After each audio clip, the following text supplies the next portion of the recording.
Good afternoon, and welcome to another edition of Forever Young.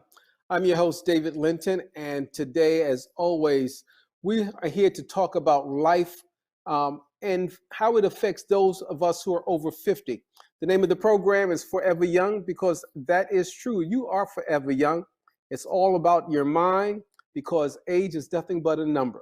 And of course, each week I'm happy to share this beautiful platform with two beautiful ladies who make this show what it is. And again, I get to be that only guy with these two lovely ladies. And that's good for a guy's ego when you get over 50. So of course, I'm talking about Miss Jean Hendricks. We call her beautiful. And welcome to the show, Jean. Thank you, David. And as always, I'm delighted to share this post with you. Back to you. And then, of course, our other beautiful co-host is Dr. Sharon Mitchell. She kind of makes things happen all behind the scenes. She's on front of the camera and behind the camera. We couldn't do this show without her, and that's Dr. Sharon Mitchell. Welcome to the show, Sharon. Thank you, David. And it's always a pleasure to share this platform with you and Miss Jean. We've got some good stuff for you today. Thank you for having me. You're absolutely right. We do have some great stuff today. And what we're talking about today is something that's really important for everybody. I think everybody has been dealing with, COVID, mental health is something that we don't talk about a lot in our communities. And it affects all ages. We're looking at things about, kids are having stress problems. We're talking about elderly people. And of course, obviously, one of the things that COVID has shown us is that you may love the person you live with, but do you really like them? And how do you handle that? So we're going to talk about that. And we've got a great guest to get into some of those things. But of course, before we can do that, we know that Jean has something that sets the stage for our topic today. So Jean, what pearl do you have for us today? Thank you, David. Today I found a topic entitled Dare to Self-Care. Speak kindly to your inner self. Don't take your demon's view. You are you, and no one else. Will lead the life you do. Kill your inner critic and balance all of his chatter. Silence all of his chatter. Then write this truth inside your brain. I'm worth it, and I matter. Back to you, David. Well, that's true. You matter, we matter. Last week we talked about affirmations and self-affirmations. Well, today we have someone who's going to talk to us about self-care and helping you to create your best self. And I'm talking about Reverend Yolanda Seals Stewart. She's a native of New Orleans, Louisiana. She's been a psychotherapist for the last 20 years. She's the chief executive officer at Alliant Behavioral Health LLC in Marietta.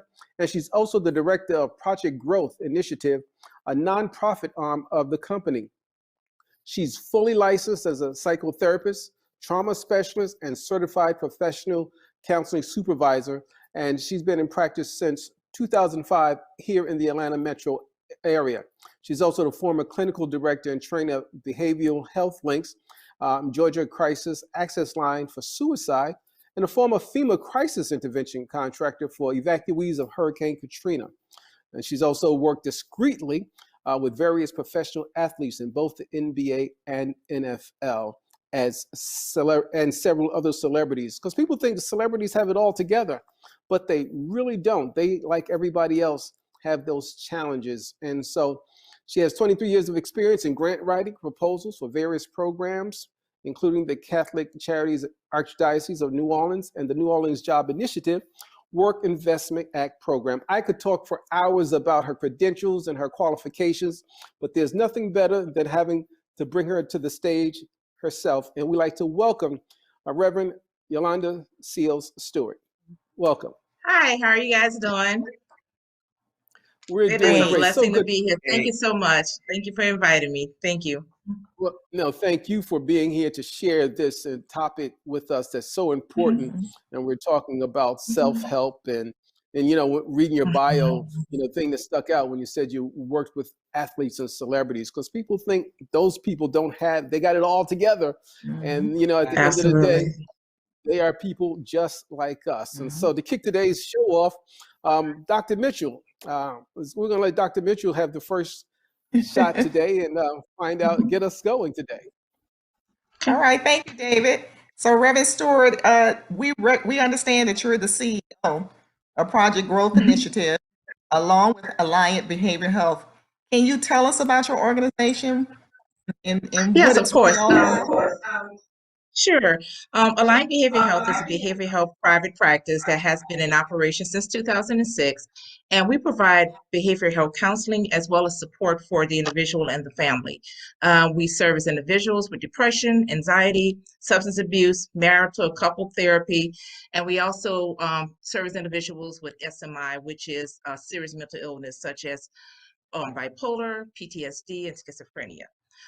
Project Growth Initiative is a nonprofit arm that was started 2005, right after Katrina, because what we noticed whenever I go home or when I would go home to New Orleans, there was nothing for the kids to do. So my former pastor back then, my late pastor, he's now deceased, donated the building. And what we did, we started a program for kids can come and just be kids, providing games and support for them. And that has grown in the greater Atlanta area as well as in the New Orleans area. We provide, this is for kids with PTSD, adjustment disorder, depression, and anxiety. And we provide activities for them, self-esteem building activities. We also do tutoring, family support. And we have had the support of the NBA with basketball camps, the NFL with football camps, and various fraternities and sororities over the years. Very good. Awesome. Thank you. So, Jean? Doctor, yes, I have a question I'd like to ask. What is the mission, vision of the Atlanta Behavioral Health? What is your vision? The vision of Aligned Behavioral Health is to help those with those who are in emotional distress during a difficult time. We provide comprehensive mental health treatment with a caring team of therapists, psychologists, psychiatrists, nurse practitioners, as well as caseworkers at times. Our goal is to one day open a minority-owned African-American behavioral health hospital because there isn't one and operating in the United States. And right now we're on the path to do that. Good. Very good. Thank you. That's great. You said something when you were answering Sharon's question, talking about your clientele. I was going to ask you about who your clientele is, but you mentioned something very specific when you talked about kids. Yes. And today, just yesterday on the news, I was looking at a story. They were talking about kids being under stress because of COVID and how it's affecting people. So how do you handle a child in this situation versus an adult? What is the different dynamics and get those children, because they're missing that interpersonal relationships in a lot of cases. Right. Not only is the child missing those interpersonal relationships in those cases, children are also going through what we call human growth and development stages. And when something traumatic like this interrupts that, it sets the child off. For example, if they're at a stage in their life when they're trying to find out who they are and their own self-identity, for example, children who are in middle school or 6th grade or 5th grade, if you're taking a project from them from being in school or taking them away from school, you're taking away their social environment. A lot of children turn to social media. I was sharing with Dr. Mitchell, a lot of children turn to social media or their peers for validation a lot of times. And if you're taking the school away from them or you're taking their activities away from them and they're turning to social media, if they post something and only get 10 likes, their whole world is destroyed because they only got 10 likes. Right. So when you taking a component away like that and having them depend solely on social media, that's very detrimental to them. So in therapy, what we do, we help the child to notice that they have strengths as well and help them with their own personal self-esteem. So they're getting validation from within the house and not relying solely on the validation that they're getting from their peers, if that kind of makes sense. Wow. Definitely. Yes. Stewart, let me ask you, first of all, how you're doing as a therapist in this COVID environment. And then secondly, how has COVID affected how you deliver your services to your clientele? Okay. We as a private practice are quite overwhelmed, believe it or not, to the point that I had to increase my staff within the past 2 to 3 months. That's how overwhelmed we are. And because of COVID, we're seeing an increase in domestic violence. And is prohibiting those who want to leave from leaving due to their jobs or school closures. We're seeing an increase in child abuse as children are now homeschooled, which prohibits the teachers or social workers from noticing any type of abuse. And abuse is easier to hide when the kids are at home. We're seeing an increase in suicidal ideation. For example, this week I had to put six patients, the sixth one was today. I had to put 6 patients in the hospital for care.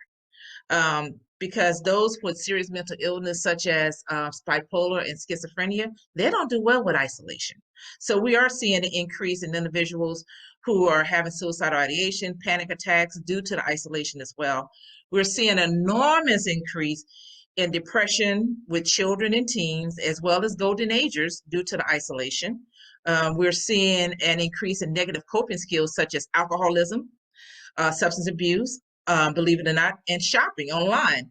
I was making a joke to my husband the other day. I said, I've never seen the Amazon delivery truck so many times in our neighborhood delivering packages, because people are using shopping as a coping mechanism because they can't get out.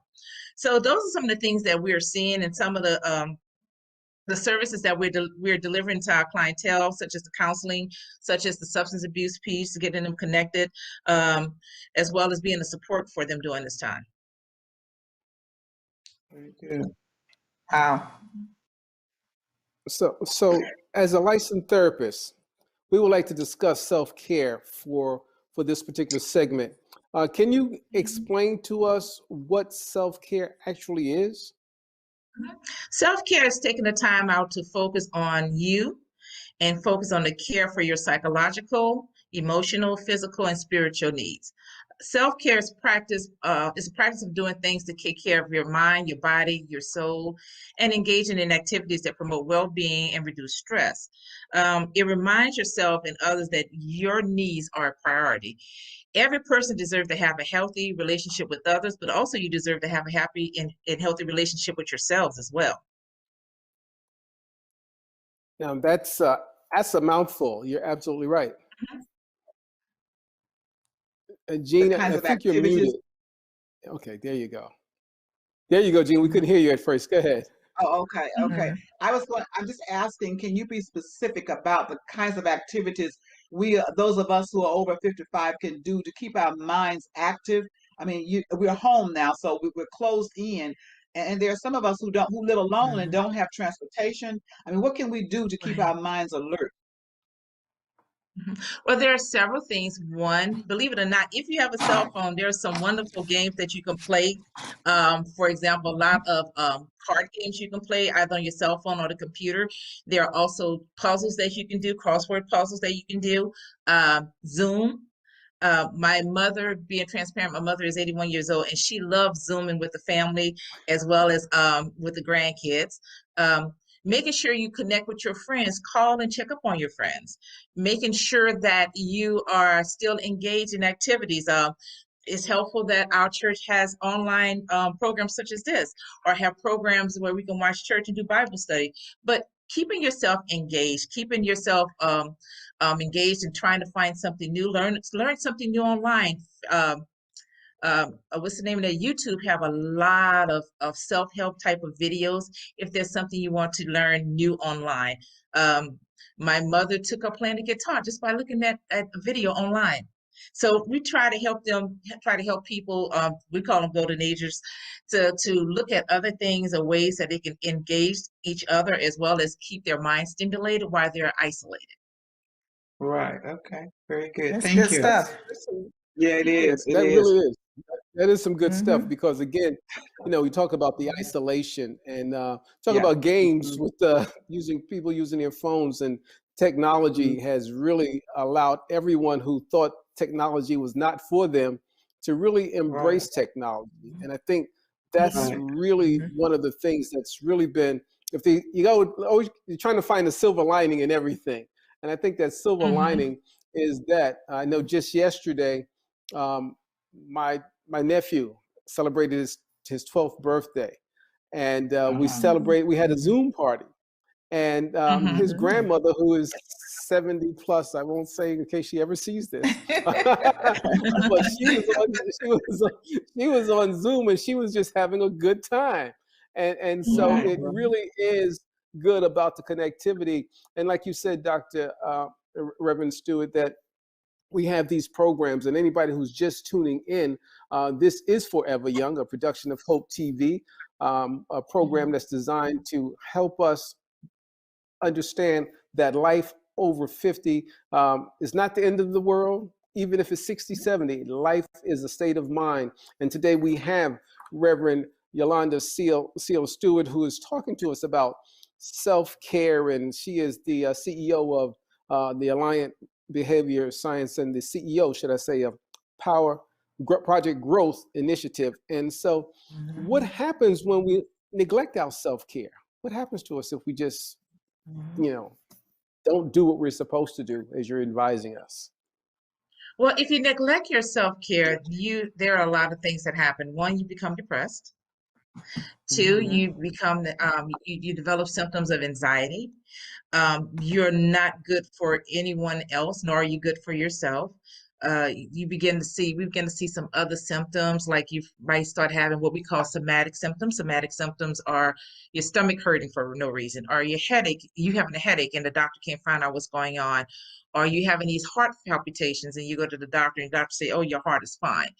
When you neglect caring for yourself, it begins to show when you do not take care of yourself at all. So that's why self-care is extremely important. Self-care is extremely important for you to maintain your life balance. Self-care is important activity to do every day, because it would help, by doing so, would help lead you toward a better balance among your dimensions of wellness, and lead you toward improving overall health and wellness within yourself. Life is precious and is meant to be enjoyed. I always share with people the scripture, God said, God said in our Genesis 1:26, let us make man in our image according to our likeness. And God made us three different things: emotional beings, spiritual beings, and also on the seventh day, he rested. So that's another part of self-care, is making sure that you get enough rest and really take care of yourself. Good. Yeah. So Reverend Stewart, I want to ask, since our audience is primarily over 50, we find ourselves in the role of being caregivers. Can you provide us with what those caregiver traits are and how they affect our self-care? Sure. One of the traits is being selfless, being seen as the strong one or the savior. And we can talk about that too as well. Patience, compassion, attentiveness, dependability, and trustworthy. And those who are caregivers, we neglect our own self-care because we have all of these qualities and we want to give these qualities, but we don't give those things to ourselves as well. We don't even save ourselves. One of the things I tell people, you cannot be everything to everyone else, and you can't be nothing to yourself. You can't keep pouring out into people and no one pours into you. So that's why self-care is extremely important.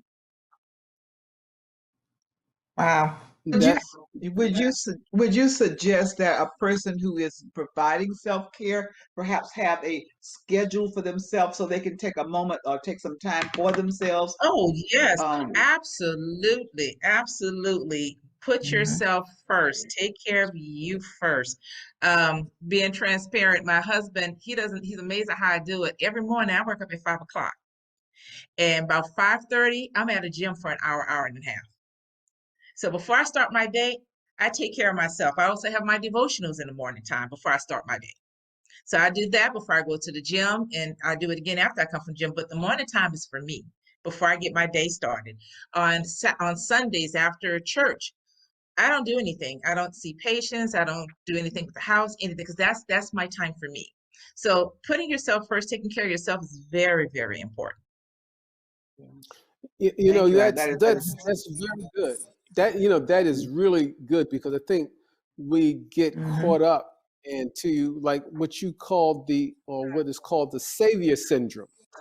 And that savior syndrome can be dangerous. And for people who may not be familiar with that, how would you describe that savior syndrome, The Reverend savior Stewart? syndrome is sometimes called a savior complex or the white knight syndrome, And this is the need to save people by fixing their problems. And sometimes when we are I'm called golden agers, or we are parents, or we're the oldest child, or we're that person, or we're the boss at work, we have the need to fix everyone's problem.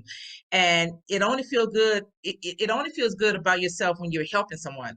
But you have to believe that helping others you believe that helping others is your purpose, which is true. But however, you have to realize that there's a difference between helping others and serving others. And one of the things that I love about Dr. E. Dewey Smith, our pastor, is the fact he always pushing us to serve, because when you're helping others, your helping is based on equality. For example, I'm the oldest child, and I was always told growing up or coming up as an older child, help your sister with her homework, or help your brother with this, help it. It's your job to help them. It's always your job to help. And now to this day, even though that I am an adult, they still see me as the person, not their equal, because I'm the oldest.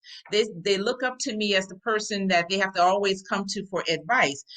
They see me as the same light that they see my mom, and my mom is still alive. But when you are serving someone, you serve with your strength, you serve with yourself, you draw from all your other experiences when you're serving somebody. And it's a total difference between serving and helping somebody. When you're helping somebody, you're easily drained, you're easily depleted, you're easily get frustrated, and it shows an inequality, because that person is now seeing you as a greater person than them, and they're seeing you as somebody that they are indebted to. But when you are serving somebody, they don't see you as such. When you're serving somebody, there's a feeling of gratitude. There's there's a mutual feeling of healing between both of you two, between you two, when you're serving somebody. Whereas when you're helping somebody, there's a feeling of satisfaction for you, if that makes sense. No, that makes a lot of sense, and you kind of stepped on all 10 of my toes. No, Yes. especially All of no, us. but when you Yes. you made the analogy of being the oldest, I am the Uh-huh. oldest in my family, and I am, there's an 18-year difference between me and my baby sister. Now, my parents, I won't even talk about them. But again, but they, I was like, how was that supposed to happen? But anyway, both my parents are deceased, but I am the oldest, and I was always taught, and I'm the only boy, and there's two girls. And so I was always taught, Wow. I got to take care of your sisters. You got to Yeah. look out for them, et cetera, et cetera. And because of the age difference between me and my youngest sister, at one time she was looking like she had two fathers. And like my father was very engaged, and I was like, wait, time out. I'm your brother. I'm not your father. But Right. so again, I understand that, that when you get caught in that, and then you get trapped. And Yes. so when you get trapped, it's being able to, we need skills on how to escape that, and so that we can be, we can level the playing field and have fun with our siblings or whoever that person is. Yes. So, so I'm going to let Jean ask the next question. But like I said, you stepped on all 10 of my toes, and that was good though, because that's real. That's real. And I'm sure our listeners out there's somebody out there who's the oldest who's saying, "Yep, that's me. That's Yep. me." Yes. I think I want to ask It's you true. about journalism, journaling. Really, is that important to self-care? If you're writing, Oh, keeping yes, track of things. journaling is very important to self-care. A lot of times we struggle with expressing our feelings. I'm sorry, I moved it. Expressing our feelings and expressing our emotion. So when we get it on paper, have the opportunity to get it on paper, we're able to look at it and say, you know what? I could have handled this better. Or you know what? Maybe I need to step away from this. Or maybe I need to handle this better. Maybe I should have said no. So when you journal, it's all about you getting your thoughts down on paper so that you can process your thoughts. Is all about you looking at issues that are unresolved, because you get to analyze things. Maybe I'm acting this way because this happened in the past, or you know what, every time I'm journaling, I'm putting the same thing down. I'm noticing a pattern. It helps you to see things.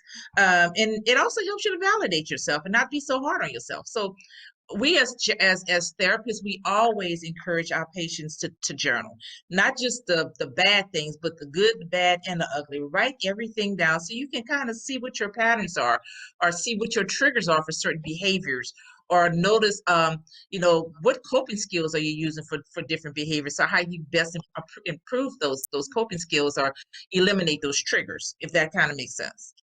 Yes, it does. Very much, And very let much me so. add this So, from a personal point of view, as far as personal care is concerned. This is what I do every morning when I get up. No matter before I wash my face, before I comb my hair, I tell myself how smart and how beautiful I am.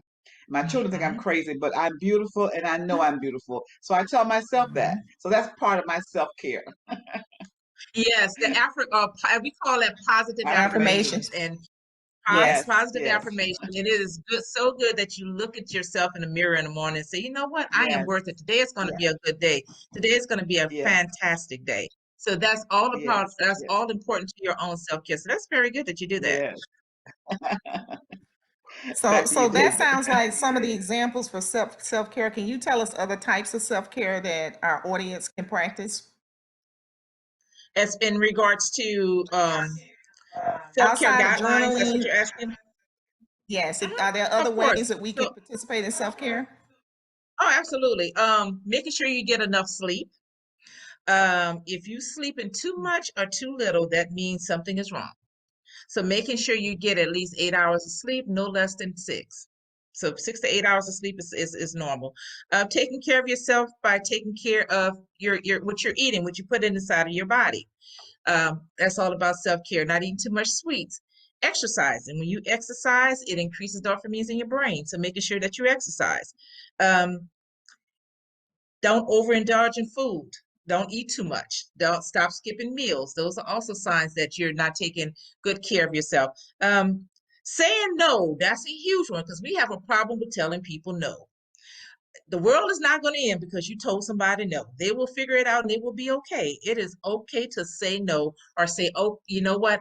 I am sorry, but I'm not comfortable with doing that. Or right now, I can't give that energy to that right now because this is a little difficult for me. But it's okay to tell somebody no and set those boundaries. Take self-care trips.